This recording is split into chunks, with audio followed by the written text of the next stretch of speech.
Hello friends, नमस्ते। कैसे हो आप लोग। इस वीडियो में हम इंडियन पॉलिटिक्स के हाई कोर्ट के ऊपर टॉप 80 एमसीक्यू क्वेश्चन प्रैक्टिस करने वाला है। आप वीडियो लास्ट तक देखिए और इतने सारे क्वेश्चन का एंजॉय कीजिए, ठीक है ना। तो क्वेश्चन नंबर 1 किस क्या पूछा गया देखिए। सवाल है, who is an article of the constitution deals with the establishment of high court in state. यानी कि एक राज्य के लिए हाई कोर्ट का एस्टेब्लिशमेंट स्थापना करना, ये कौन सा अनुच्छेद में मेंशन किया गया है हमारा संविधान में। कौन सा अनुच्छेद में मेंशन किया गया है कि हाई कोर्ट का स्थापना किया जा सकता है एक स्टेट के लिए। किस अनुच्छेद में। ऑप्शन देखिए, ऑप्शन देखकर इसका उत्तर गैस कीजिए या फिर कमेंट कीजिए। आप वीडियो पॉज करके ऐसे कर सकते हैं। तो क्या है इसका सटीक उत्तर।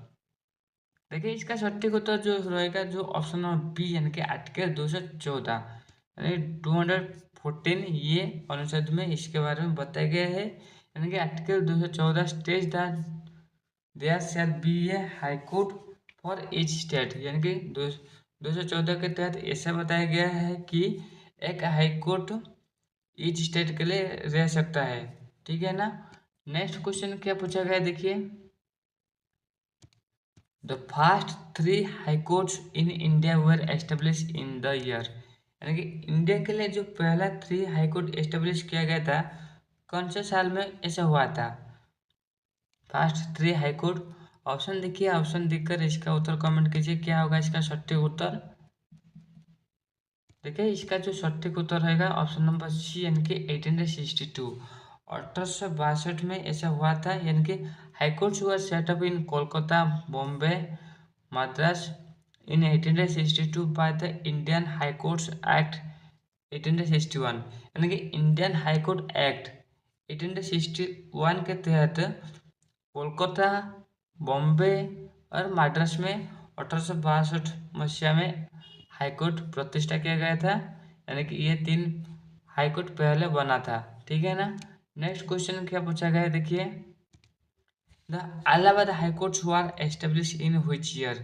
इनके बाद जो चौथा हाई कोर्ट जो बनाया गया था वो किस साल बनाया गया था, ये तीनों के बाद। ऑप्शन देखिए, ऑप्शन देखकर इसका उत्तर कमेंट कीजिए, क्या होगा इसका सटीक उत्तर।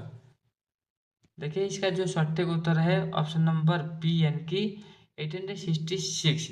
यानी कि the fourth high court of India was established in at Allahabad in 1866। 1866 मसीहा में जो इलाहाबाद के पास फोर्थ हाई कोर्ट एस्टेब्लिश किया गया था, ठीक है ना। नेक्स्ट क्वेश्चन क्या पूछा गया है देखिए। क्वेश्चन ऐसा है, the seventh amendment act 1956 enables the parliament to. यानी कि सेवेंथ अमेंडमेंट हुआ था, ये एक्ट कब हुआ था, 1956 में हुआ था, ठीक है ना। इस अमेंडमेंट के दौरान पार्लियामेंट किस तरह डिसीजन लिया। ऑप्शन देखिए, ऑप्शन देकर इसका उत्तर गैस कीजिए, क्या हो सकता है पार्लियामेंट में क्या डिसीजन बाहर आया। जो कि सटीक उत्तर होगा ऑप्शन नंबर सी यानी कि establishment of a common high court. यानी कि एक कॉमन हाई कोर्ट का एस्टेब्लिशमेंट करने का यह सिफारिश किया। यानी कि किस तरह ये क्या होता है, कॉमन हाई कोर्ट क्या होता है देखिए। The seventh constitutional amendment authorised common high court for 2 और मोर स्टेट्स और यूनियन टेरिटरी। यानी कि एक ही हाई कोर्ट 2 और 2 से ज़्यादा राज्य के लिए हो सकता है या फिर 2 और 2 से ज़्यादा यूनियन टेरिटरी के लिए रखा जा सकता है। इस तरह अमेंडमेंट के दौरान ये सिफारिश किया गया था पार्लियामेंट के द्वारा, ठीक है ना। और ये सेवेंथ अमेंडमेंट के द्वारा इस तरह रिजल्ट आया था। और ये कब हुआ था, 1956 में हुआ था, ठीक है ना। नेक्स्ट क्वेश्चन क्या पूछा गया देखिए। Which article empowers the parliament to establish a common high court. यानी कि इनमें से कौन सा अनुच्छेद जो कॉमन हाई कोर्ट एस्टेब्लिश करने के लिए पार्लियामेंट को अधिकार दे रही है, किस आर्टिकल। ऑप्शन देखिए, ऑप्शन देकर उसका उत्तर कमेंट कीजिए या फिर गैस कीजिए, क्या होगा इसका सटीक उत्तर। जो कि सटीक उत्तर रहेगा ऑप्शन नंबर सी यानी कि 231 231 के तहत ऐसा हो सकता है। यानी कि अनुच्छेद 231 allows parliament to provide for common high courts for multiple states और यूनियन टेरिटरीज मल्टीपल स्टेट और यूनियन टेरिटरी के लिए कॉमन हाई कोर्ट का एस्टेब्लिशमेंट जो आर्टिकल 231 में रखा गया है, इसके लिए सुविधा। नेक्स्ट क्वेश्चन क्या पूछा गया देखिए, currently how many high courts are there in India. Currently कितने नंबर का हाई कोर्ट इंडिया में है, how many high courts. Option देखिए, ऑप्शन देखकर इसका उत्तर कमेंट कीजिए, करंटली कितने नंबर का हाई कोर्ट है, जो कि सटीक उत्तर रहेगा ऑप्शन नंबर बी, यानी कि 25 नंबर का है हाई कोर्ट। यानी कि as of now 25 high courts exist in India. वर्तमान कितना हाई कोर्ट है, जो 25 हाई कोर्ट है, ठीक है ना, including for union territories like Delhi and Jammu Kashmir. यानी कि दिल्ली में भी है, जम्मू कश्मीर में भी है। यानी कि ये यूनियन टेरिटरी के साथ बाकी सारे मिलाकर टोटल जो है 25 नंबर का हाई कोर्ट है, यानी 25। नेक्स्ट क्वेश्चन क्या पूछा गया देखिए, which union territories have their own separate high courts. यानी कि इनमें से कौन सा यूनियन टेरिटरी में खुद का ही high court, separate high court है, अलग अलग सा हाई कोर्ट है। ऑप्शन देखिए, ऑप्शन देखकर इसका उत्तर कमेंट कीजिए, कौन सा यूनियन टेरिटरी में ऐसा सुविधा है, जो कि है दिल्ली एंड जम्मू कश्मीर। दिल्ली एंड जम्मू कश्मीर में ऐसा सुविधा रखा गया है, यानी कि अमंगस्ट यूनियन टेरिटरी, बाकी जितने सारे भी यूनियन टेरिटरी है उनमें से दिल्ली एंड जम्मू कश्मीर में ऐसी सुविधा रखा गया है, ठीक है ना। नेक्स्ट क्वेश्चन क्या पूछा गया देखिए, who appoint the chief justice and जजेस of a high court. Chief justice and जजेस ऑफ हाई कोर्ट, इनको कौन नियुक्ति करते हैं। ऑप्शन देखिए, ऑप्शन देखकर इसका उत्तर कमेंट कीजिए, जो कि सटीक उत्तर होगा ऑप्शन नंबर सी, यानी कि प्रेसिडेंट ही ऐसा काम करते हैं, राष्ट्रपति के द्वारा ऐसा निर्णय लिया जाता है, वो ही नियुक्ति देते हैं। यानी कि president of India appoint chief justice and other जजेस ऑफ ए हाई कोर्ट, ठीक है ना। नेक्स्ट क्वेश्चन क्या पूछा गया देखिए, द नंबर ऑफ जजेस इन ए हाई कोर्ट इज। यानी कि हाई कोर्ट के जजेस किस तरह निर्णय किया जाता है और कि कितने नंबर का जजेस एक हाई कोर्ट में रहते हैं। ऑप्शन देखिए, ऑप्शन देखकर इसका उत्तर कमेंट कीजिए, क्या होगा इसका सटीक उत्तर, जो कि सटीक उत्तर है ऑप्शन नंबर डी, यानी कि डिटरमाइंड बाय द प्रेसिडेंट्स। यानी कि एक प्रेसिडेंट तय करते हैं कि कितने नंबर का जजेस एक हाई कोर्ट में रहेगा, रखा जाएगा, ठीक है ना। यानी कि constitution does not fix any maximum number of high court जजेस, it is determined by the presidents. Workload कितना पड़ रही है, कार्यभार कितना पड़ रही है, और प्रेसिडेंट इस तरह डिसीजन लेते हैं कितने नंबर का जजेस को रखा जाएगा हाई कोर्ट में, ठीक है ना। नेक्स्ट क्वेश्चन क्या पूछा गया देखिए, सवाल ऐसा है, high court consist of. High court में कौन कौन रहते हैं, यानी कि कितने जजेस रहते हैं, या फिर क्या क्या होता है हाई कोर्ट में। ऑप्शन देखिए, ऑप्शन देखकर इसका उत्तर गैस कीजिए, क्या होगा इसका सटीक उत्तर, जो कि सटीक उत्तर रहेगा ऑप्शन नंबर बी, यानी कि chief justice and such other जजेस एज अपॉइंटेड। यानी कि हाई कोर्ट में एक तो चीफ जस्टिस होता है और अदर जजेस होते हैं जो कि अपॉइंटेड होता है, ठीक है ना। High courts compare chief justice and other जजेस as appointed by the president, और प्रेसिडेंट के द्वारा चीफ जस्टिस को, अदर जजेस को अपॉइंट किया जाता है, ठीक है ना। नेक्स्ट क्वेश्चन क्या पूछा गया देखिए, high courts are part of which branch of government. यानी कि हमारा जो हाई कोर्ट है गवर्नमेंट का किस ब्रांच का पार्ट है। ऑप्शन देखिए, ऑप्शन देखकर इसका उत्तर कमेंट कीजिए, क्या होगा इसका सटीक उत्तर, हाई कोर्ट गवर्नमेंट का किस ब्रांच का पार्ट है, इस तरह देखिए, जो कि सटीक उत्तर होगा ऑप्शन नंबर सी, यानी कि जुडिशरी, न्यायपालिका विभाग का ये पार्ट है। यानी कि high courts are the part of state judiciary, राज्य का जुडिशरी सिस्टम का पार्ट है, एज पर द पार्ट भी ऑफ द कॉन्स्टिट्यूशन, और इसे कॉन्स्टिट्यूशन का भाग 6 में रखा गया है, ठीक है ना। नेक्स्ट क्वेश्चन क्या पूछा गया है देखिए, क्वेश्चन ऐसा है कि जजेस of the high courts hold office until the age of. यानी कि हाई कोर्ट के जो जजेस होते हैं उनका कितने साल तक उन्हें रखा था, यानी कि रिटायरमेंट एज क्या है, सवाल ऐसा पूछा गया है, क्या होगा इसका सटीक उत्तर, ऑप्शन देकर इसका उत्तर गैस कीजिए। देखिए इसका जो सटीक उत्तर रहेगा ऑप्शन नंबर बी, यानी कि 62 ईयर्स। हाई कोर्ट जजेस retired at the 62 years while the supreme court जजेस are retired at the 65 year. Supreme court का जो जजेस होते हैं वो 65 ईयर के बाद उन्हें रिटायर्ड किया जाता है, बचका लेते हैं, और जो हाई कोर्ट के जजेस के होते हैं वो 62 ईयर के बाद रिटायर होते हैं। नेक्स्ट क्वेश्चन क्या पूछा गया है देखिए, which of the following article is not related to high court. इनमें से कौन सा आर्टिकल हाई कोर्ट से रिलेटेड नहीं है। देखिए क्या है इसका सटीक उत्तर, जो कि सटीक उत्तर रहेगा ऑप्शन नंबर डी, यानी कि आर्टिकल 124, यानी कि अनुच्छेद 124 pretends to the supreme court not high court. ये सुप्रीम कोर्ट से जुड़ा है पर हाई कोर्ट से नहीं, ठीक है ना, बाकी सारे हाई कोर्ट से जुड़ा है। नेक्स्ट क्वेश्चन क्या पूछा गया है देखिए, the jurisdictions of a high court can be extended to union territory by, यानी कि हाई कोर्ट का जो क्षेत्राधिकार इसे बढ़ाया गया है यूनियन टेरिटरी को भी मिलाकर, तो वो किस तरह और ये काम किसने किया है। ऑप्शन देखिए, ऑप्शन देकर इसका उत्तर कमेंट कीजिए, कौन क्या है इसका एक्सटेंशन, जो कि है पार्लियामेंट में, पार्लियामेंट ही ऐसे किया था, यानी कि एज पर द कॉन्स्टिट्यूशन पार्लियामेंट में extend the jurisdictions of high court of to union territory, यानी पार्लियामेंट के पास ये पावर होता है कि वो चाहे तो बढ़ा सकते हैं हाई कोर्ट का पावर, हाई कोर्ट का क्षेत्राधिकार को बढ़ा सकता है, यानी कि वो यूनियन टेरिटरी के ऊपर भी अपना जो एडमिनिस्ट्रेटिव पावर और लीगल लीगल आइडिया के ऊपर वो अपना मत दे सकते हैं, उसे नियंत्रण कर सकते हैं, ठीक है ना। नेक्स्ट क्वेश्चन क्या पूछा गया है देखिए, which high court has jurisdiction over more than one states। इनमें से कौन सा हाई कोर्ट में जो जुरिडिक्शन यानी कि क्षेत्राधिकार पावर है वो वन से ज़्यादा स्टेट के है, यानी कि वो एक कॉमन हाई कोर्ट की तरह काम कर रही है, दो और दो से ज़्यादा क्या है, जो कि सटीक उत्तर ऑप्शन डी, यानी कि गुवाहाटी हाई कोर्ट क्या है, गुवाहाटी हाई कोर्ट ये इस तरह काम कर रही है। देखिए क्या कर रही है, Guwahati high court has jurisdiction for Assam, Nagaland, Mizoram and Arunachal Pradesh.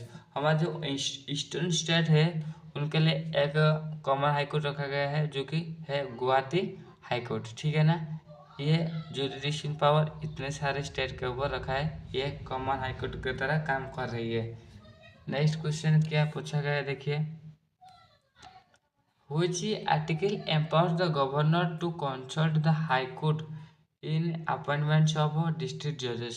District जज के अपॉइंटमेंट करने के लिए हाई कोर्ट को गवर्नर गवर्नर हाई कोर्ट को कंसल्ट करते हैं, किसे अपॉइंट करने के लिए, डिस्ट्रिक्ट जज को अपॉइंट करने के लिए। तो ये कौन सा आर्टिकल अनुच्छेद में रखा गया है, इसके बारे में जानकारी दिया गया है। ऑप्शन देखिए, ऑप्शन देखकर इसका उत्तर कमेंट कीजिए, क्या होगा इसका सटीक उत्तर। देखिए ये जो सटीक उत्तर है ऑप्शन नंबर बी, यानी आर्टिकल 233, अनुच्छेद 233, article 233 involve the governor and high courts in appointment of district जजेस। यानी कि आर्टिकल 233 ये कह रहा है कि गवर्नर हाई कोर्ट को कंसल्ट करते हैं किसके अपॉइंटमेंट में, डिस्ट्रिक्ट जज के अपॉइंटमेंट में, ठीक है ना। नेक्स्ट क्वेश्चन क्या पूछा गया है देखिए, क्वेश्चन ऐसा है कि the salary and service conditions of high court जजेस आर डिटरमाइंड बाय, यानी कि हाई कोर्ट का जो जजेस होते हैं उनका सैलरी और किस तरह उन्हें सर्विस का फैसिलिटी मिलेगा ये कौन डिसाइड करता है। ऑप्शन देखिए, ऑप्शन देखकर इसका उत्तर कमेंट कीजिए, क्या होगा इसका सटीक उत्तर। देखिए इसका जो सटीक उत्तर है ऑप्शन नंबर बी, यानी कि पार्लियामेंट ही इस तरह निर्णय लेता है, यानी parliament has the power to determine the salary allowance and service conditions of the high court जजेस। हाई कोर्ट जजेस के लिए जो सर्विस कंडीशन, सैलरी अलाउंस, बाकी सारा जो जानकारी है इसे निर्णय कौन लेता है, वो पार्लियामेंट ही लेता है, संसद ही लेता है ऐसे डिसीजंस। नेक्स्ट क्वेश्चन क्या पूछा गया देखिए, the jurisdictions and powers of high court जजेस आर डिटेल्ड अंडर, यानी कि हाई कोर्ट जजेस का कैसे जुरिडिक्शन यानी कि क्षेत्राधिकार किसके ऊपर क्षेत्राधिकार है और उनका क्या क्या पावर है, ये जो डिसीजन ये कौन से आर्टिकल में मेंशन किया गया है। ऑप्शन देखिए, ऑप्शन देखकर इसका उत्तर कमेंट कीजिए, कौन सा आर्टिकल में उनके पावर और जुरिडिक्शन के बारे में बताया गया है, जो कि है अनुच्छेद 226 के तहत, यानी कि article 226 empower the high court to issue writs for enforcement of fundamental rights and other purposes. यानी कि आर्टिकल 226 ही हमारे हाई कोर्ट को पावर देता है कि वो रेट जारी कर सकता है अगर किसी का भी फंडामेंटल राइट्स और अदर राइट्स की हानि होता है तो वो हाई कोर्ट को जा सकता है, ठीक है ना। और हाई कोर्ट इसके ऊपर रेट इश्यू कर सकता है, ठीक है ना। नेक्स्ट क्वेश्चन क्या पूछा गया देखिए, which article empowers a high court to have a superintendence over all courts under its jurisdictions।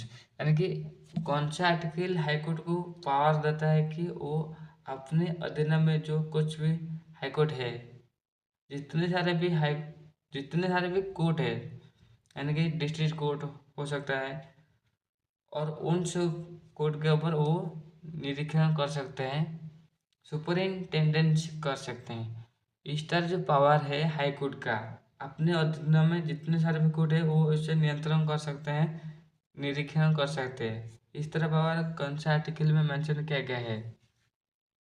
Option देखिए, ऑप्शन देकर इसका उत्तर कमेंट कीजिए, जो कि सटीक उत्तर होगा ऑप्शन नंबर ए, यानी कि आर्टिकल 227 के आर्टिकल 227 में ऐसा बताया गया है, यानी कि article 227 grant the high court supervisory powers over subordinate courts. यानी कि हाई कोर्ट के अधीन में जितनी सारी भी कोर्ट है उसको पर्यवेक्षण कर सकते हैं, तदारक कर सकते हैं और उनको नियंत्रण कर सकते हैं।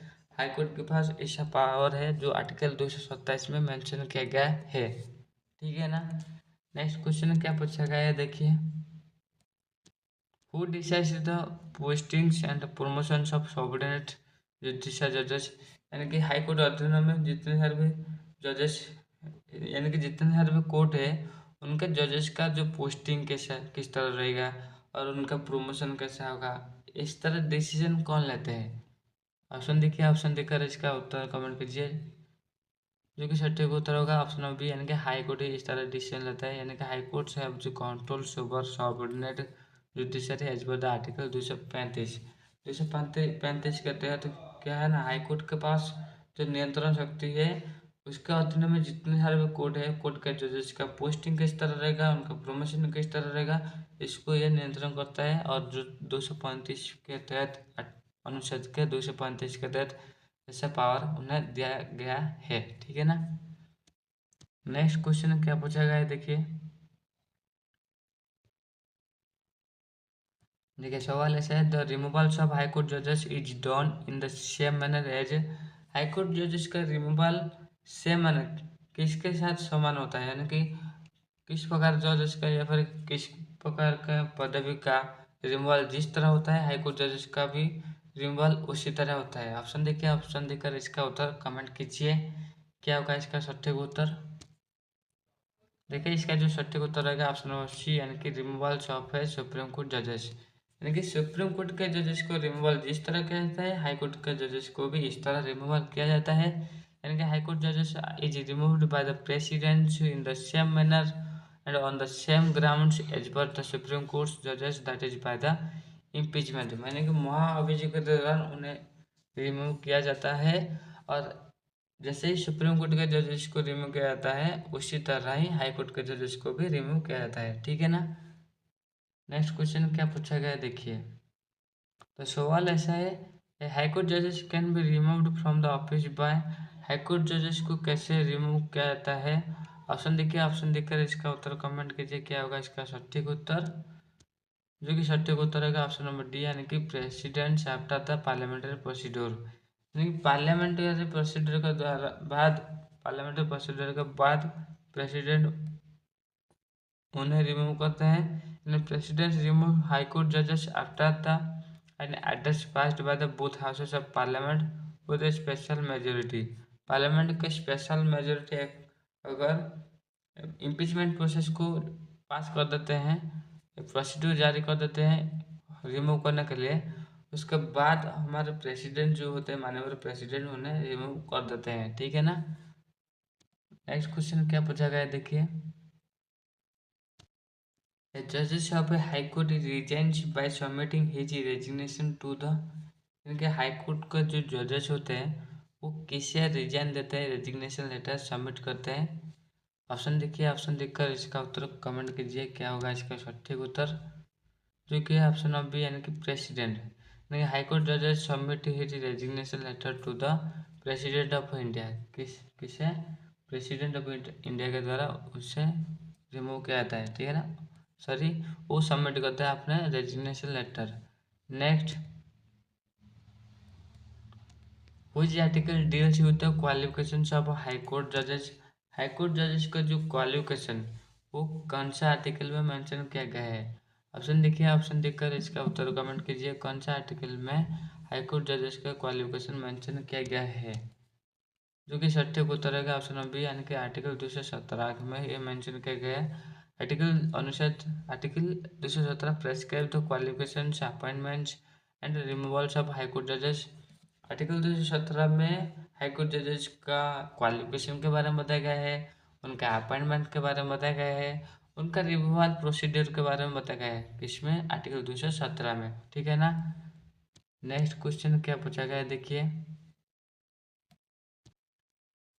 The minimum age for appointment as a high court जजेस इज, यानी कि हाई कोर्ट जजेस का अपॉइंटमेंट करने के लिए मिनिमम एज क्या है? ऑप्शन देखिए और उत्तर गैस कीजिए, क्या होगा इसका सटीक उत्तर? जो कि सटीक उत्तर रहेगा ऑप्शन नंबर ए, यानी कि 35 ईयर। कितना है? 35 ईयर है हाई कोर्ट जजेस का अपॉइंटमेंट करने के लिए मिनिमम एज, यानी कि a person must be at least 35 years old to be eligible for appointment as a high court जजेस। हाई कोर्ट जजेस के अपॉइंटमेंट करने के लिए, अपॉइंटमेंट होने के लिए जो एलिजिबिलिटी और मिनिमम एज कितना है? 35 ईयर, ठीक है ना। नेक्स्ट क्वेश्चन क्या पूछा गया है, देखिए, क्वेश्चन ये है कि a person is qualified for appointment as a जजेस of a high court if he has, यानी कि एक व्यक्ति जो क्वालिफाइड है हाई कोर्ट जजेस होने के लिए, उनके पास ऐसा क्या होना चाहिए? ऑप्शन देखिए, ऑप्शन देखकर इसका उत्तर कमेंट कीजिए, उनके पास क्या होना चाहिए कि वो एलिजिबल हो सकते हैं, जो कि है ऑप्शन नंबर सी, यानी कि practices as an advocate for 10 years in high court.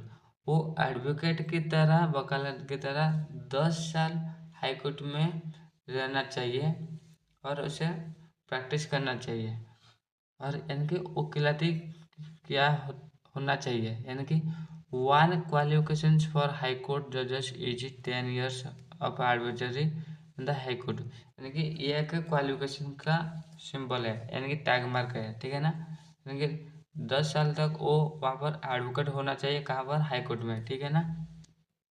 Experienced high court के बारे में बताया गया है।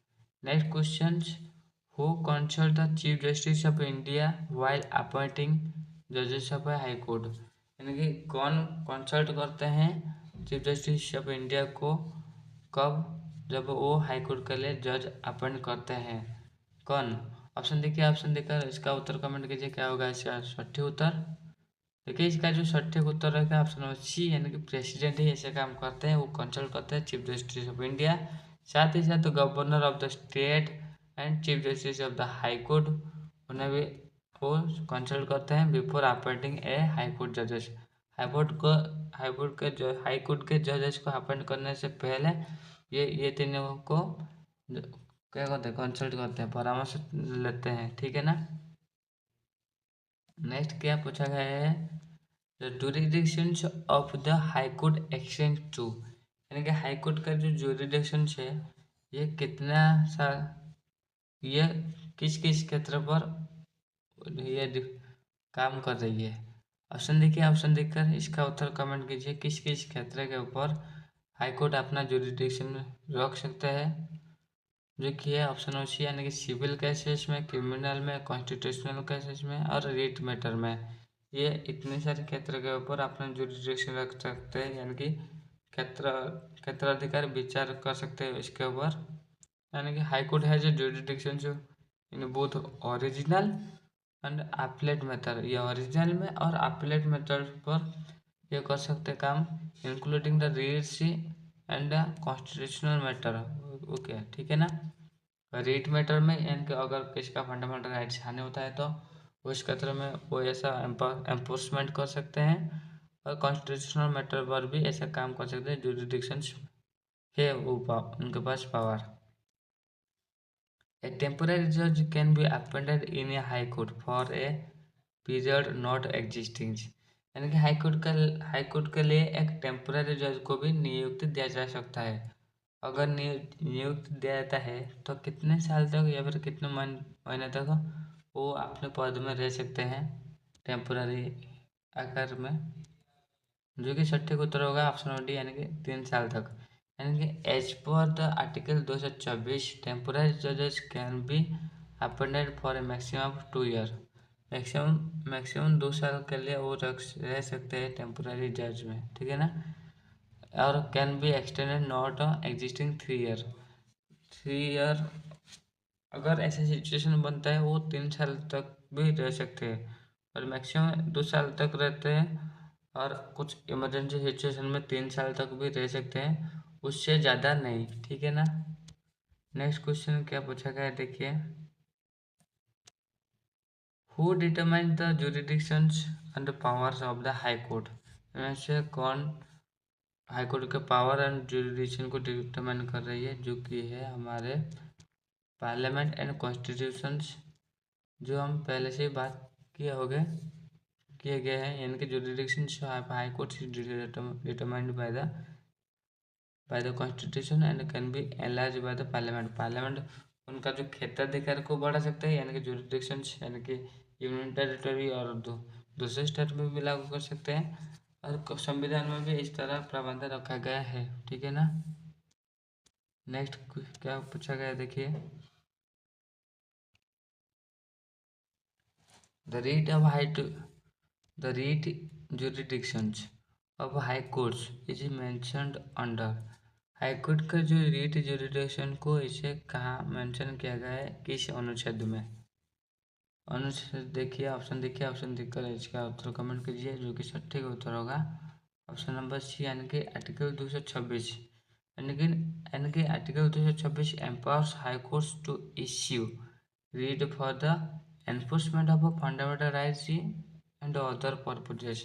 यानी कि अगर किसी व्यक्ति का भी फंडामेंटल राइट्स यानी कि मौलिक अधिकार हानि होता है, तो आर्टिकल 226 के तहत वो हाई कोर्ट जा सकता है, और हाई कोर्ट इसके ऊपर रीट जारी कर सकते हैं, ठीक है ना। नेक्स्ट क्वेश्चन क्या पूछा गया है देखिए। Which of the following writ is not issued by high court. इनमें से किस तरह रीट को हाई कोर्ट नहीं जारी करते हैं। ऑप्शन देखिए, उत्तर कमेंट कीजिए क्या होगा सटीक उत्तर, जो कि सटीक उत्तर होगा ऑप्शन डी, यानी कि ऑर्डिनेंस। ऑर्डिनेंस इस तरह रीट को हाई कोर्ट नहीं जारी करते हैं, यानी कि ordinance is not a writ. ये क्या है, रीट नहीं है। बाकी जो है habeas corpus, mandamus, prohibitions, certiorari qua warranto are the writs issued by the high court। ये हाई कोर्ट का ये जो 5 रीट है, ये हाई कोर्ट के द्वारा जारी किया जाता है, ठीक है ना। नेक्स्ट क्या है, विच of the following statement is true about high court. High court के ऊपर इनमें से कौन सा स्टेटमेंट ट्रू है। ऑप्शन देखिए, ऑप्शन देकर इसका उत्तर गैस कीजिए, जो कि सटीक उत्तर होगा ऑप्शन सी, यानी कि high court is the highest court at state level. यानी कि स्टेट लेवल में हाई कोर्ट जो होता है वो हाईएस्ट कोर्ट होता है, यानी कि टॉप पोजीशन इसका है। High court occupies top position in the state judicial hierarchy. यानी कि राज्य का जो जुडिशियल हायरार्ची है, इसमें टॉप पोजीशन हाई कोर्ट ही है, यानी कि विचार क्षेत्रों के ऊपर, ठीक है ना। Next, which high court has the largest jurisdictions in terms of number of state covered। यानी बहुत सारे स्टेट को वो लेके अपने जुरिडिक्शन पावर को बना रखा है, यानी कि उनका जो विचार क्षेत्र है क्षेत्राधिकार बहुत सारे स्टेट में लागू है। क्या होगा सटीक उत्तर, जो है ऑप्शन सी, यानी कि गुवाहाटी, जो कि ऑलरेडी डिस्कस कर चुके हैं, और ये नॉर्थ ईस्टर्न स्टेट के ऊपर, यानी कि जैसे मिजोरम, इस तरह आसाम, इस तरह स्टेट में वो जारी कर रही है, ठीक है ना। नेक्स्ट क्या पूछा गया देखिए, जजेस of high court are transferred by the नहीं, हाई कोर्ट जजेस का जो ट्रांसफ़र किस तरह होता है, कौन करते हैं ट्रांसफ़र? ऑप्शन देखिए, ऑप्शन देखकर इसका उत्तर कमेंट कीजिए, क्या होगा इसका सटीक उत्तर? जो कि सटीक उत्तर रहेगा ऑप्शन नंबर डी, यानी कि president in consultation with chief justice of India.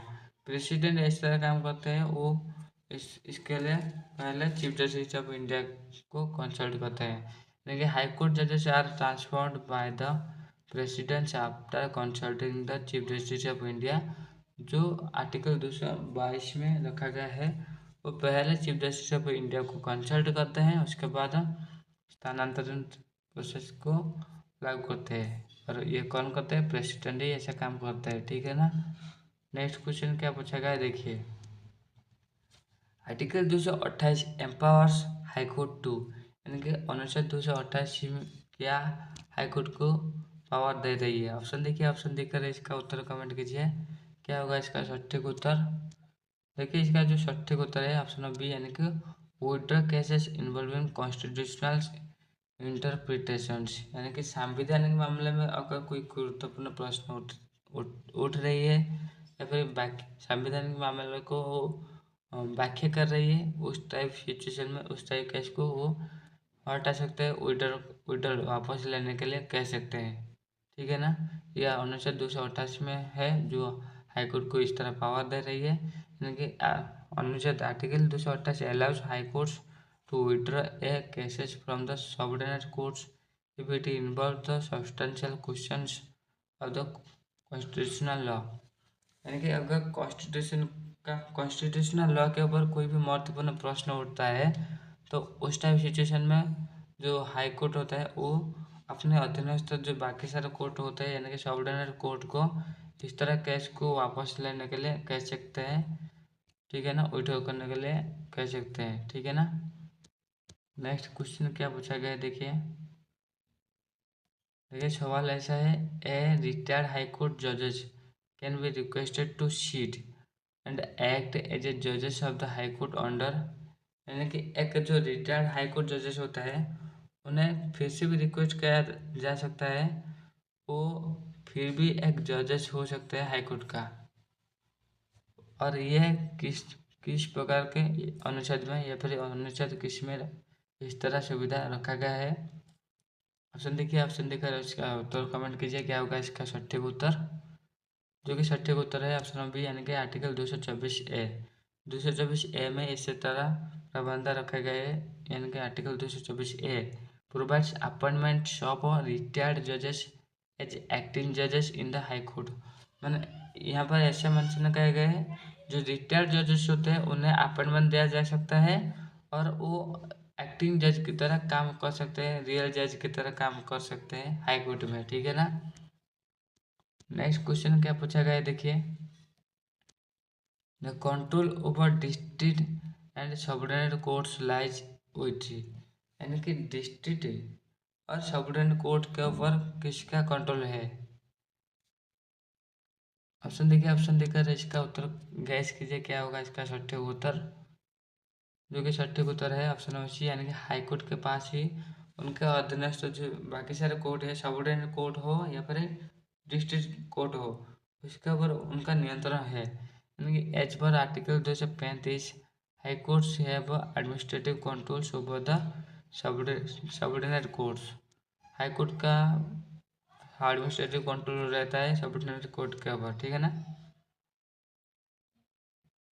Next question क्या पूछा गया, देखिए। ये हाई कोर्ट जजेस कैन बी प्रैक्टिस लॉ, यानी कि हाई कोर्ट जजेस जो होता है वो विचार कर सकते हैं, लॉ प्रैक्टिस कर सकते हैं, यानी कि विचार कर सकते हैं किसके ऊपर? ऑप्शन देखिए, ऑप्शन देखकर इसका उत्तर कमेंट कीजिए, क्या होगा इसका सटीक उत्तर? हाई कोर्ट जजेस प्रैक्टिस लॉ कहाँ पर कर सकते हैं? क्योंकि सटीक उत्तर होगा ऑप्शन नंबर बी, यानी कि only in the supreme court. यानी कि क्या ऐसे क्या केसेस हो गया, यानी कि ए रिटायर्ड हाई कोर्ट जजेस can practice only in the supreme courts और in another high courts, not in the one where he served. यानी कि ऐसा होता है, ये प्रबंध ऐसा रखा गया है कि एक जज जो रिटायर हो चुका है ना, उन्हें फिर से अगर अपन रहता है जो आर्टिकल में भी मेंशन किया गया है 224A के तहत जो रखा गया है, ठीक है ना, अगर उन्हें फिर से अपॉइंट किया जाता है तो किस तरह जज कोर्ट में उन्हें रखा जाता है, जो कि है सुप्रीम कोर्ट में वो अपना जजेस हो सकते हैं या फिर नया जजेस हो सकते हैं एक्टिंग जजेस की तरह, या फिर अनदर हाई कोर्ट में रह सकते हैं एक्टिंग जजेस की तरह। पर वो पहले से जिस हाई कोर्ट में रही है उस हाई कोर्ट में नहीं रह सकते, ठीक है ना। नेक्स्ट क्वेश्चन क्या पूछा गया देखिए, who administrates the oath of office to the chief justice of high court, यानी कि हाई कोर्ट के जो चीफ जस्टिस होते हैं उनका वो किसके समक्ष अपने शपथ पाठ करते हैं। इस तरह एडमिनिस्टर कौन करते हैं, किसके सामने वो शपथ पाठ करते हैं। ऑप्शन देखिए, ऑप्शन देखकर इसका उत्तर कमेंट कीजिए। जो कि सटीक उत्तर है ऑप्शन नंबर सी, यानी कि गवर्नर ऑफ द स्टेट, यानी कि the governor administer the oath to the chief justice and the जजेस ऑफ द हाई कोर्ट। जजेस of the high court and chief justice का जो ओथ शपथ पाठ वो कौन करते हैं, गवर्नर ही इसे नियंत्रण करते हैं, ठीक है ना। नेक्स्ट क्वेश्चन क्या पूछा गया देखिए, Which amendment act introduced the National Judicial Appointments Commission, यानी कि NJAC, यानी कि कौन सा अमेंडमेंट के दौरान नेशनल जुडिशियल अपॉइंटमेंट कमीशन इस तरह सुविधा रखा गया है वो आया है। ऑप्शन देखिए, ऑप्शन देखकर इसका उत्तर कमेंट कीजिए क्या होगा इसका सटीक उत्तर। जो कि सटीक उत्तर है ऑप्शन नंबर सी, यानी कि 99 से अमेंडमेंट के दौरान जो नेशनल जुडिशियल अपॉइंटमेंट कमीशन बना था, यानी कि the 99 commission constitutional amendment act जो एनजेसी सिस्टम का लागू किया था। जो इससे पहले ये कि क्या कहा कि कॉलेजियम सिस्टम को जो लागू था उसे रिप्लेस कर दिया था, ठीक है ना, फॉर अपॉइंटमेंट जजेस, यानी कॉलेजियम सिस्टम जो है जजेस के अपॉइंटमेंट करने के लिए इसे रखा गया था। पर जो 99 अमेंडमेंट एक्ट लागू हुआ उसके बाद क्या हुआ ना, NJAC national judicial appointment commission बना, जो पहले से था कॉलेजियम सिस्टम, इससे ये रिप्लेस कर दिया, ठीक है ना। नेक्स्ट क्वेश्चन क्या पूछा गया देखिए, in which year did the supreme court strike down the NJAC act as unconstitutional. NJAC act को सुप्रीम कोर्ट कौन से साल में एक अनकॉन्स्टिट्यूशनल यानी कि असंवैधानिक का मान्यता दिया, ये असंवैधानिक है, ठीक है ना, यानी कि कॉलेजियम सिस्टम फिर से लागू हुआ और ये जो NJAC सिस्टम एक्ट इसे हटा दिया गया, उसको रोक दिया गया। कौन से साल के बाद ऐसा हुआ, ऑप्शन देखिए, ऑप्शन देकर इसका उत्तर कमेंट कीजिए। जो कि सटीक उत्तर है ऑप्शन नंबर सी, यानी कि 215, यानी कि on October 16, 2015 the supreme court struck down the NJAC as unconstitutional. Supreme court क्या गया, NJAC को एक अनकॉन्स्टिट्यूशनल का मान्यता दिया, यानी कि यह एक असंवैधानिक है, रिस्टोरिंग द कॉलेजियम सिस्टम्स, और फिर से वो कॉलेजियम सिस्टम को रिस्टोरिंग कर दिया गया, यानी कि जो जजेस का अपॉइंटमेंट होगा इस कॉलेजियम सिस्टम ही निर्णय करेगा, ठीक है ना। नेक्स्ट क्वेश्चन क्या पूछा गया देखिए, तो collegium systems was first introduce in which year, पहला किस साल में कॉलेजियम सिस्टम का लागू हुआ था, इंट्रोड्यूस किया गया था। ऑप्शन देखिए, ऑप्शन देखकर इसका उत्तर कमेंट कीजिए, जो कि सटीक उत्तर क्या होगा। जो कि 1993 में इस तरह सिस्टम रखा गया था, यानी कि collegium system was establish by supreme court judgment in 1993। ये सेकंड जजेस केसेस, ये सेकंड जजेस केसेस के द्वारा ऐसा हुआ था, यानी कि सुप्रीम कोर्ट जारी किया था 1993 में कॉलेजियम सिस्टम लागू हुआ था, ठीक है ना। नेक्स्ट क्वेश्चन क्या पूछा गया देखिए, the collegium systems for high court जजेस इन्वॉल्व्स कंसल्टेशंस ऑफ, यानी कि हाई कोर्ट जजेस के लिए जो कॉलेजियम सिस्टम्स होता है यह किसके परामर्श के बाद ऐसा होता है, यानी कि ऐसा डिसीजन ले आता है। ऑप्शन देखिए, ऑप्शन देखकर इसका उत्तर कमेंट कीजिए क्या होगा इसका सटीक उत्तर। जो कि सटीक उत्तर है ऑप्शन सी, यानी कि chief justice of India, governor, chief justice of the concern high court, यानी कि कॉलेजियम सिस्टम किसका कंसल्ट करता है? हाई कोर्ट के जजेस को अपॉइंटमेंट करने के लिए इतने सारे मेंबर्स का कंसल्ट करता है, यानी कि द प्रेसिडेंट कंसल्ट। ठीक है, पहले जो प्रेसिडेंट होता है वो कंसल्ट करते हैं और कॉलेजियम सिस्टम को कंसल्ट करते हैं। और कॉलेजियम सिस्टम में कौन कौन रहते हैं? जो कि चीफ जस्टिस ऑफ इंडिया रहते हैं, गवर्नर रहते हैं और chief justice of the constitution high court, ये इन्हें रखा जाता है। ठीक है ना। नेक्स्ट क्वेश्चन क्या पूछा गया है देखिए।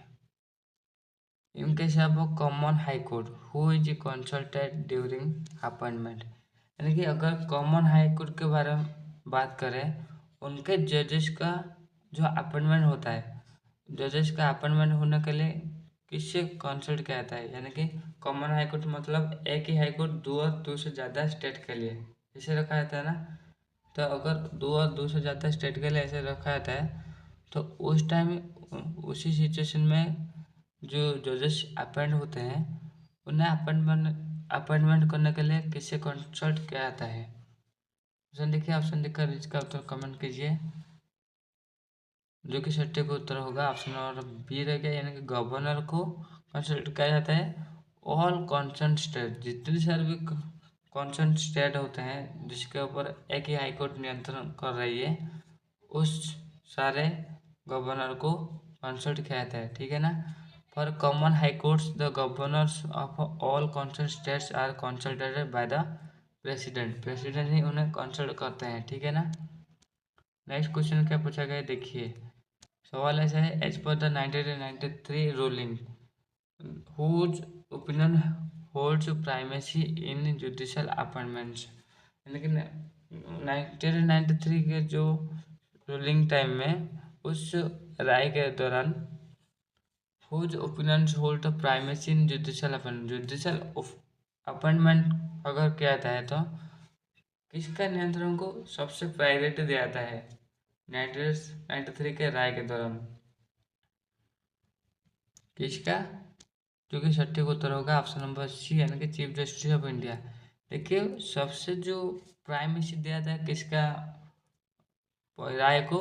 जो कि चीफ जस्टिस ऑफ इंडिया, उनके ओपिनियन को ज़्यादा प्रायोरिटी दिया जाता है। Was whole held the primacy in the judicial appointments as per second judgement cases, जो 1993 के दौरान ऐसा जजमेंट राय आया था और इसमें चीफ जस्टिस ऑफ इंडिया का ओपिनियन को बहुत गुरुत्व दिया गया था और ऐसे होता है। ठीक है ना। नेक्स्ट क्या पूछा गया है देखिए। In 1980 the supreme court expanded the consultations to include, यानी कि सुप्रीम कोर्ट ने एक्सपेंड कर दिया कंसल्ट करने को, यानी किस किस को कंसल्ट कर सकते हो इस तरह अपॉइंटमेंट करने के लिए, उसे बढ़ा दिया गया है कंसल्ट, आप और को भी कंसल्ट कर सकते हो। किससे? ऑप्शन देखिए, ऑप्शन देकर इसका उत्तर कमेंट कीजिए। जो कि है ऑप्शन नंबर सी, यानी कि एक collegium system, collegium of chief justice of India and two senior most जजेस। किसे कंसल्ट कर सकते हो आप? चीफ जस्टिस ऑफ इंडिया को कंसल्ट कर सकते हो कॉलेजियम का, और दो सीनियर मोस्ट जजेस को कंसल्ट कर सकते हो, यानी कि थर्ड जजेस केसेस इसमें ये राय आया था 1980 clarified that the Chief Justice of India must consult a collegium of two senior most judges for appointments, यानी कि चीफ जस्टिस ऑफ इंडिया जो होते हैं वो अपॉइंटमेंट करने के लिए कॉलेजियम सिस्टम का दो सीनियर मोस्ट जजेस को कंसल्ट कर सकते हैं। ठीक है ना। Next question, who ultimately appoints judges of the high court, high court के जो जजेस होते हैं उन्हें कौन अल्टीमेटली अपॉइंट करते हैं? ऑप्शन देखिए, ऑप्शन देकर इसका उत्तर कमेंट कीजिए। कौन उन्हें अपॉइंट करते हैं हाई कोर्ट के जजेस को? जो कि है प्रेसिडेंट ही ऐसा ऐसा काम करते हैं। प्रेसिडेंट ऑफ इंडिया जो हाई कोर्ट के जजेस को अपॉइंट करते हैं, पर अपॉइंटमेंट करने से पहले वो पहले कंसल्ट करते हैं। कैसा? जैसे कि चीफ जस्टिस ऑफ इंडिया के साथ और कॉलेजियम सिस्टम के साथ वो इस तरह कंसिडर करते हैं, यानी कि जजेस of the high courts are formally appointed by the president. President formally उन्हें अपॉइंट करते हैं आफ्टर द कंसल्टेशन प्रोसेस। पहले तो कंसल्टेशन प्रोसेस चलता है, ठीक है ना। नेक्स्ट क्वेश्चन क्या पूछा गया है, देखिए। A person is qualified to be high court जजेस। एक व्यक्ति जो हाई कोर्ट जजेस होने के लिए क्वालिफाइड हो गया, ठीक है ना। If they have been an advocate for, उन्हें क्वालिफाइड होने के लिए कितने साल हाई कोर्ट में एक एडवोकेट की तरह रहना चाहिए, उनका एक्सपीरियंस कितना साल होता है। जो कि सठिक उत्तर क्या होगा, गैस कीजिए। देखिए जो कि सठिक उत्तर है 10 ईयर। देखिए person most have been an advocate for at least 10 year. 10 साल के लिए वो का एडवोकेट हो रहना चाहिए, ठीक है ना। इन हाई कोर्ट्स और two such courts in succession. एक ही हाई कोर्ट में वो रह सकता है या फिर दो और दो से ज़्यादा भी हाई कोर्ट में रह सकता है, और दो से ज़्यादा, ठीक है ना। तो वो एडवोकेट रहना चाहिए जो कि एक्सपीरियंस 10 साल का मांग रही है। नेक्स्ट क्वेश्चन क्या पूछा गया है, alternatively A person is qualified if they have hold judicial office in India for at least. यानी कि जुडिशियल ऑफिस में, यानी कि विचाराधिकार पद में वो है, एक पद में है, विचार कर रही है। तो अल्टीमेटली कितने साल भी उन्हें रहना चाहिए, जो कि भी 10 साल का भी है। A person is eligible if they have held judicial office में है, बाकी 10 साल का एक्सपीरियंस होना चाहिए। Next question, the collegium system for high court जजेस appointed is based on which article. यानी कि हाई कोर्ट जजेस का जो अपॉइंटमेंट करने के लिए जो कॉलेजियम सिस्टम है, उसके बारे में कौन सा आर्टिकल में मेंशन किया गया है। ऑप्शन देखिए, ऑप्शन देखकर इसका उत्तर कमेंट कीजिए क्या होगा इसका सटीक उत्तर। जो कि सटीक उत्तर रहेगा ऑप्शन नंबर ए, यानी कि आर्टिकल 217। यानी कि article 217 deals with the appointments and conditions of services of high court जजेस। आर्टिकल 217 अपॉइंटमेंट और conditions of services high court जजेस के बारे में सब कुछ जानकारी दे रही है, ठीक है ना।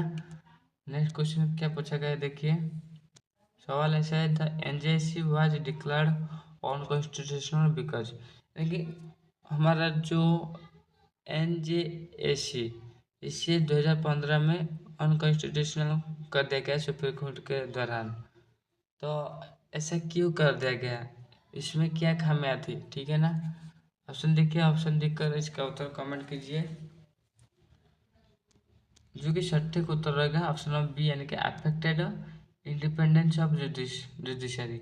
जुडिशरी सिस्टम में यानी कि विचार करने में ये इंडिपेंडेंसी को या प्रभाव पका रहा था, यानी कि अफेक्ट कर रहा था, ठीक है ना। इसलिए इसे हटा दिया गया। लेकिन the supreme court held NJC violated the independence of judiciary. Judiciary में विचार करने में जो इंडिपेंडेंसी है, जो स्वाधीन है, उससे ये रोक रहा था, यानी कि उसमें वायलेंस क्रिएट कर रहा था। तो इसलिए इसे हटा दिया गया है, ठीक है ना। और बेसिक स्ट्रक्चर को ये क्या कर रहा था, वायलेट कर रहा था, इसलिए इसे हटा दिया गया है, ठीक है ना। नेक्स्ट क्वेश्चन क्या पूछा गया है, देखिए। तो सवाल ऐसा है, whose body was replace the collegiums under NJC act. यानी कि इनमें से कौन सा बॉडी रिप्लेस कर कर दिया कॉलेजियम्स अंडर एनजेसी एक्ट के दौरान। ऑप्शन देखिए, ऑप्शन देखकर इसका उत्तर कमेंट कीजिए। कौन सा बॉडी कॉलेजियम सिस्टम को रिप्लेस कर दिया, एनजेसी एक्ट जब लागू हुआ उसके बाद जो पहले से कॉलेजियम सिस्टम था उसे रिप्लेस कर दिया गया। और कौन सा बॉडी इस तरह रिप्लेस कर दिया गया और किया, जो कि सटीक उत्तर रहेगा ऑप्शन नंबर सी, यानी कि नेशनल जुडिशियल अपॉइंटमेंट कमीशन, यानी कि एनजेएसी यही रिप्लेस कर दिया था। पर सुप्रीम कोर्ट ने 2015 में अक्टूबर के टाइम इसे फिर से अनकॉन्स्टिट्यूशनल बना के कॉलेजियम सिस्टम को लागू फिर से कर दिया गया।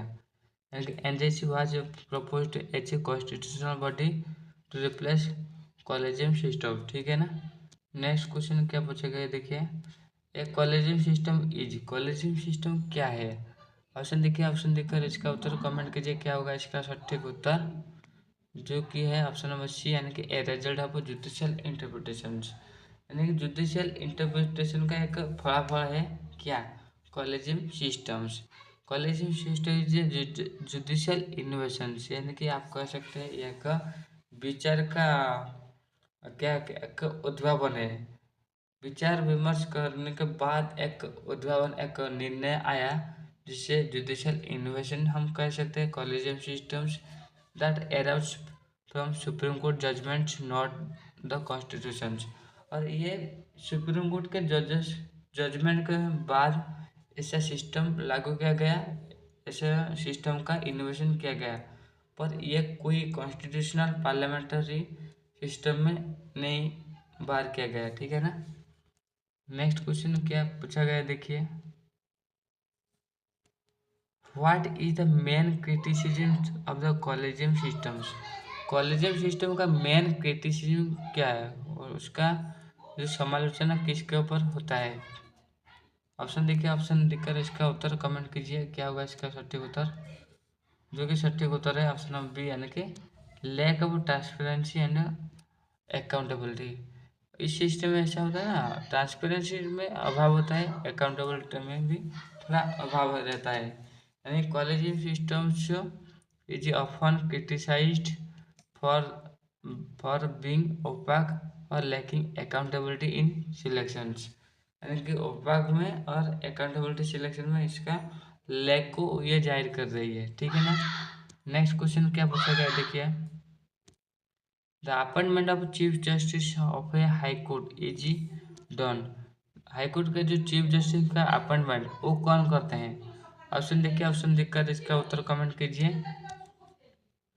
जो कि सटीक उत्तर होगा ऑप्शन नंबर सी, यानी कि by president after consultation with chief justice of India and governor. President ही इस तरह काम करते हैं, पर वो चीफ जस्टिस ऑफ इंडिया और गवर्नर के कंसल्ट करते हैं। यानी chief justice of high court is appointed by the president after consulting किससे, chief justice of India and governor. ठीक है ना। नेक्स्ट क्वेश्चन क्या पूछा गया देखिए, the tenure of high court जजेस।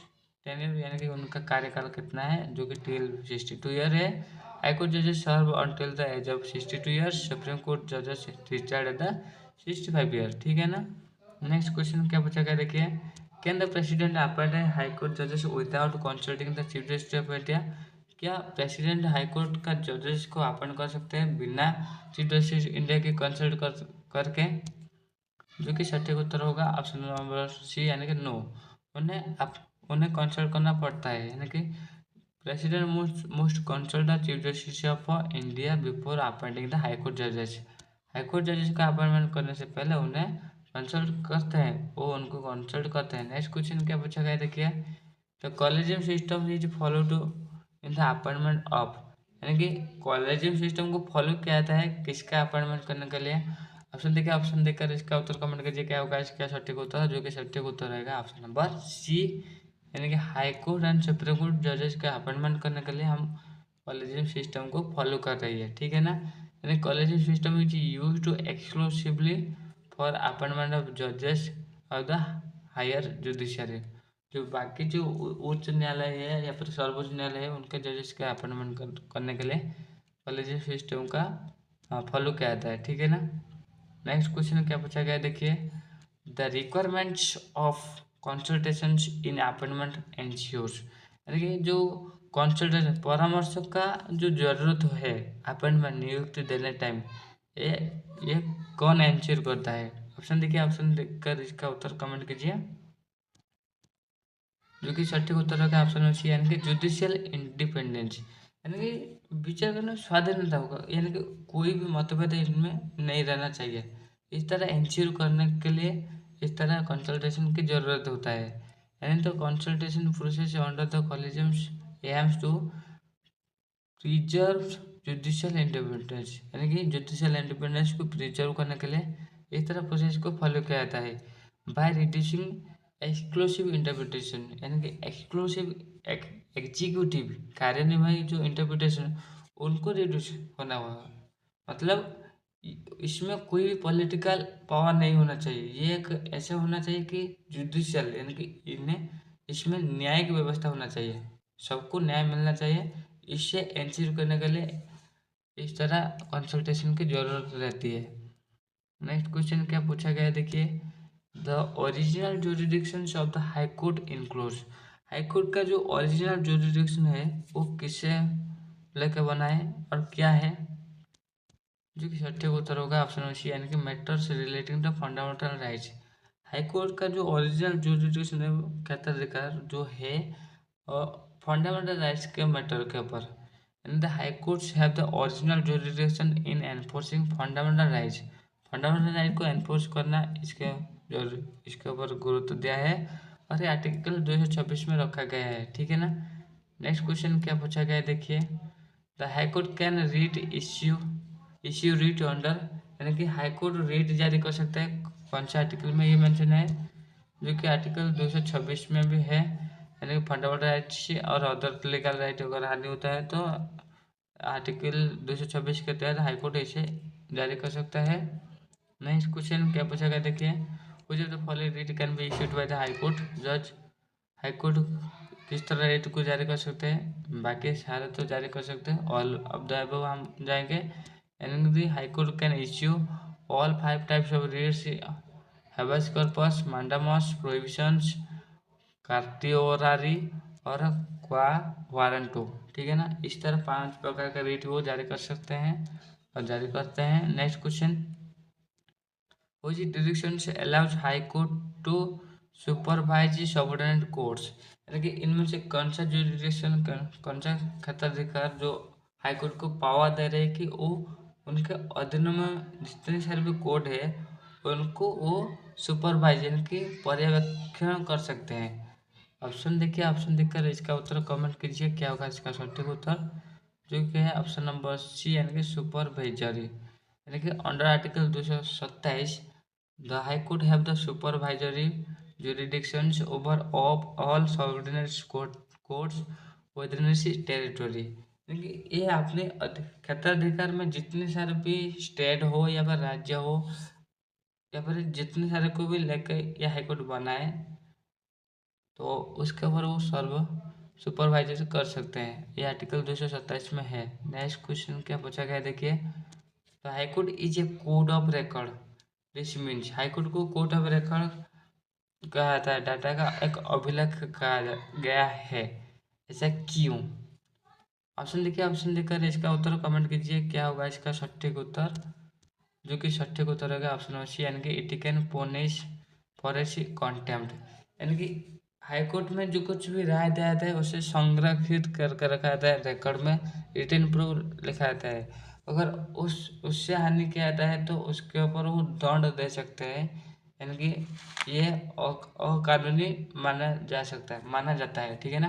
It can be punish for contempt यानी for being court of record means the decisions are binding, यानी कि पहले से जो डिसीजन लिया जाता है उसे रिटन प्रूफ रखा जाता है और वो एक बाइंडिंग है, उसमें कोई भी वायलेंस होता है तो वो फिर से भी कोर्ट जा सकते हैं, फिर से भी अपील कर सकते हैं, यानी it can be punish for contempt, इसमें कोई भी दिक्कत आती है तो छेड़खानी होती है तो वो कंटेम्प्ट हो जाता है और उसके लिए पनिश दिया जाता है, ठीक है ना।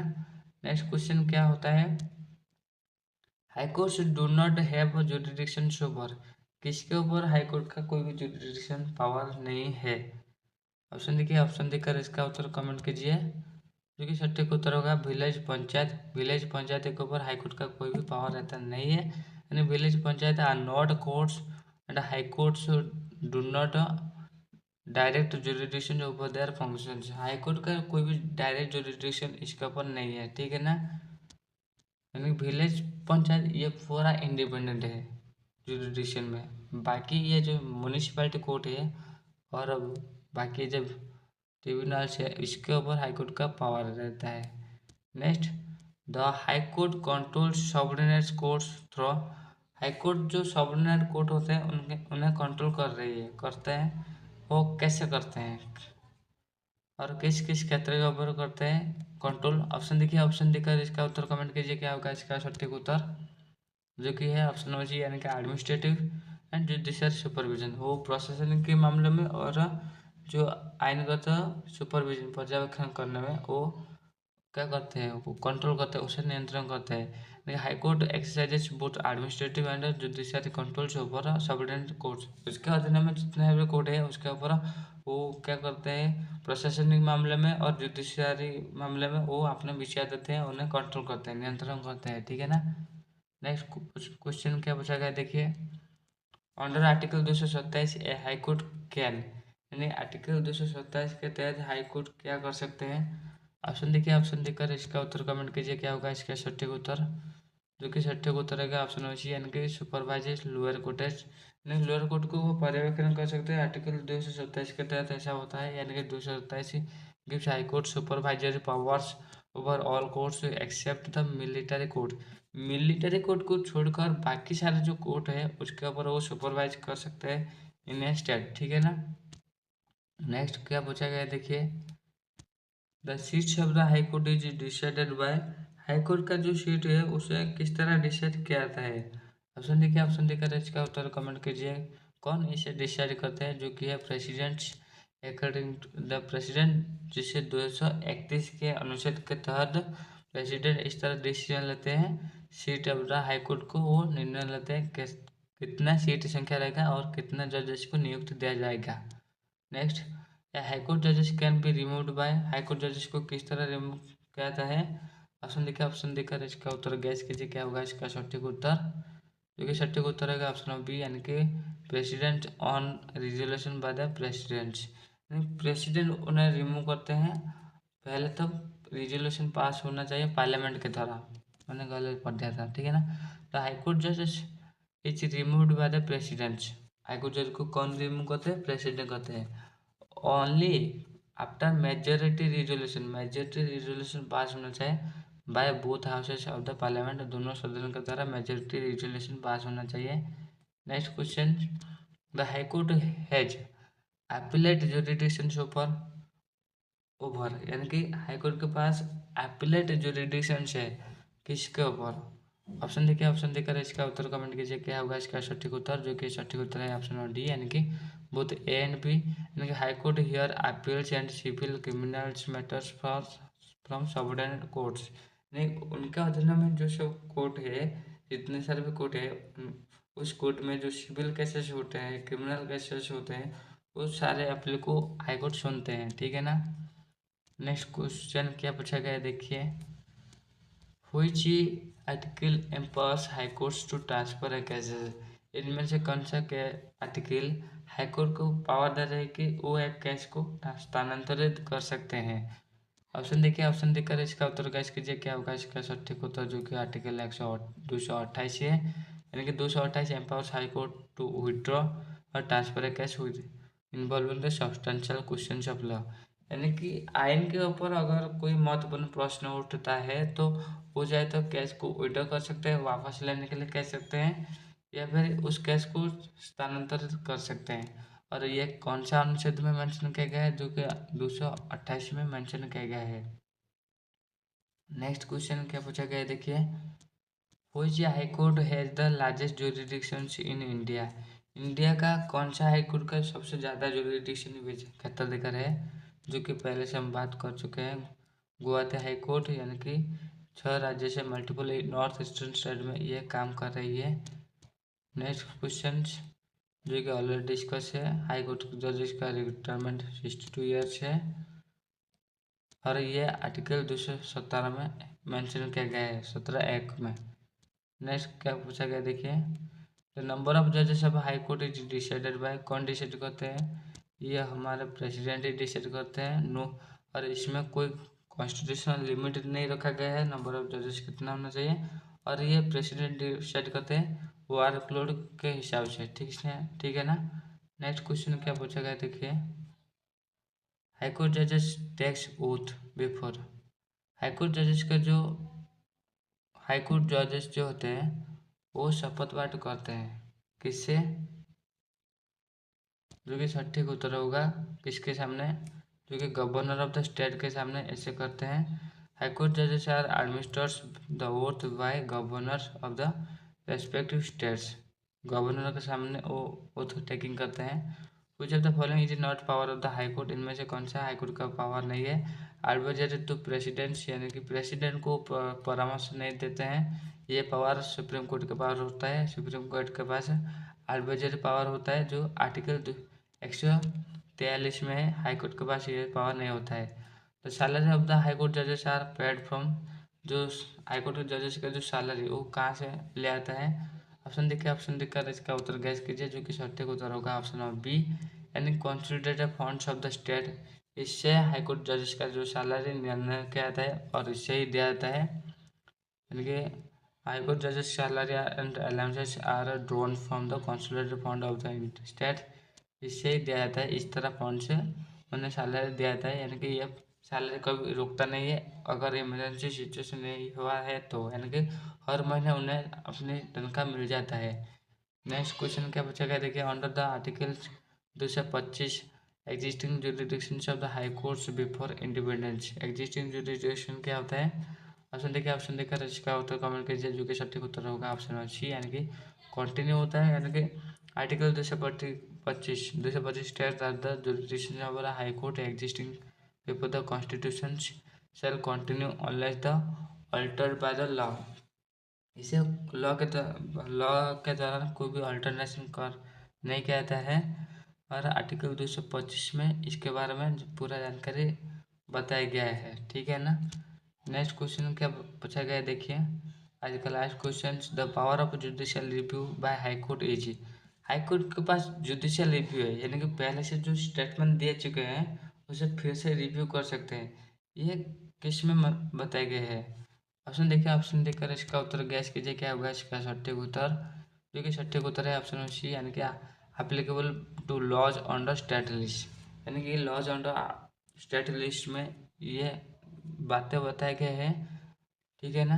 The high courts can use judicial review to examine the constitutional laws made by the state legislature. विधानसभा के द्वारा कोई भी लॉ पास हो जाता है तो उसे वो फिर से रिव्यू कर सकते हैं, या फिर कोई भी स्टेटमेंट वो देते हैं तो उसे फिर से भी रिव्यू कर सकते हैं। इस तरह रिव्यू का पावर जो है applicable to law under state list इसमें होता है, ठीक है ना।